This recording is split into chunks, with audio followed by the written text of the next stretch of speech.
Hello friends, আমি সুমি রান্নাঘরে আপনাদের সবাইকে স্বাগত জানাচ্ছি। আজকে আমি আপনাদের সাথে শেয়ার করব কলার ফুল বা মোচাকে রান্নার জন্য কিভাবে আপনারা ছাড়িয়ে পরিষ্কার করে নেবেন বা ক্লিন করে নেবেন তারই পদ্ধতি। আপনারা যারা মোচা ছাড়ানোর পদ্ধতিটা জানেন না তাদের জন্য আশা করি এই ভিডিওটা অনেক হেল্পফুল হবে। মোচা কেনার সময় আপনারা অবশ্যই দেখে নেবেন যে মোচাটা তেতো কিনা। আমি দেখেছি নরমালি পাকা কলার মোচা তেতো হয়। এখানে আমি ছাড়ানোর জন্য এরকম সাইজের একটা মোচা নিয়ে নিয়েছি। মোচার বাইরের এই পার্পল কালারের অংশটা হচ্ছে ব্র্যাক্টস। এটা আসলে মডিফাইড পাতা বা লিভস। এটা কলার ফুল বা ফ্লোরেটস গুলোকে প্রোটেক্ট করে। প্রথমে আপনারা এটাকে ছাড়িয়ে নিয়ে কলার ফুলগুলোকে এইভাবে ছাড়িয়ে নেবেন।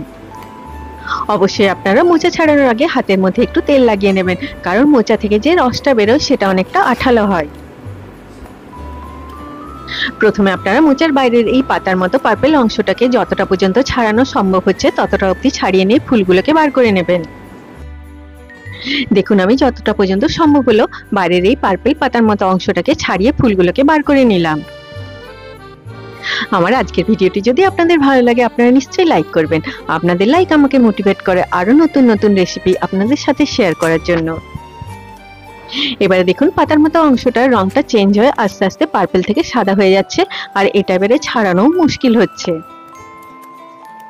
আপনার কিন্তু যতক্ষণ পর্যন্ত সম্ভব হবে মোচার এই পাতার মতো অংশটাকে ছাড়িয়ে বাদ দিয়ে দেবেন, নইলে রান্নার পরে মোচার স্বাদটা কষা লাগবে। এবারে দেখুন বাইরের অংশটা ছাড়াতে অনেকটাই মুশকিল হচ্ছে, আর ভেতরের ফুলগুলো ক্রমশ ছোট হয়ে আসছে।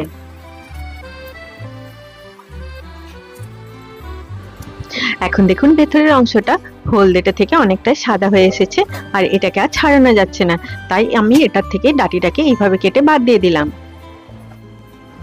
এবারে আপনারা একটা ফুল নেবেন, ভেতরে দেখবেন একটা শক্ত অংশ থাকে, দেখতে অনেকটা দেশলাইয়ের কাঠির মতো, সেটাকে এইভাবে বাদ দিয়ে দেবেন। আর তার ঠিক নিচে দেখবেন একটা মেমব্রেনের মতো অংশ থাকে, দেখতে অনেকটা মাছের আঁশের মতো, সেটাকে আপনারা এইভাবে বাদ দিয়ে দেবেন। প্রত্যেকটা কলার ফুল থেকে আপনারা এই দুটো অংশকে বাদ দিয়ে ফেলে দেবেন। আশা করি আমি আপনাদেরকে বোঝাতে পেরেছি যে প্রত্যেকটা কলার ফুলের মধ্যে একটা দেশলাই কাঠির শেপের অংশ থাকে, আর তার ঠিক নিচে একটা মাছের আঁশের মতো অংশ থাকে। এই দুটোকে আপনাদেরকে বাদ দিয়ে ফেলে দিতে হবে। এই একইভাবে আমি প্রত্যেকটা কলার ফুল থেকে এই ভেতরের শক্ত অংশটাকে আর আঁশের মতো অংশটাকে বাদ দিয়ে ফেলে দিলাম। মোচা ছাড়ানোর আগে আপনারা নিশ্চয়ই নিজের হাতটা একটু সর্ষের তেল দিয়ে গ্রিজ করে নেবেন, নইলে হাতটা কালো হয়ে যাবে আর আঠালো হয়ে যাবে।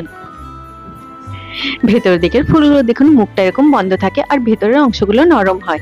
তাই এগুলো থেকে কোনো অংশই আপনাদেরকে বাদ দিতে হবে না, এগুলোকে আপনারা এরকমই রান্না করতে পারেন।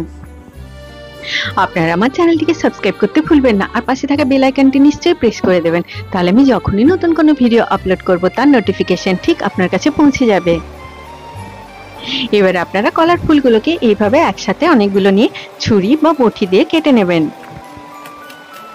মোচাতে থাকে ভিটামিন বি কমপ্লেক্স, সি আর এ, আর থাকে পটাশিয়াম, ম্যাগনেসিয়াম, ক্যালসিয়াম আর আয়রন।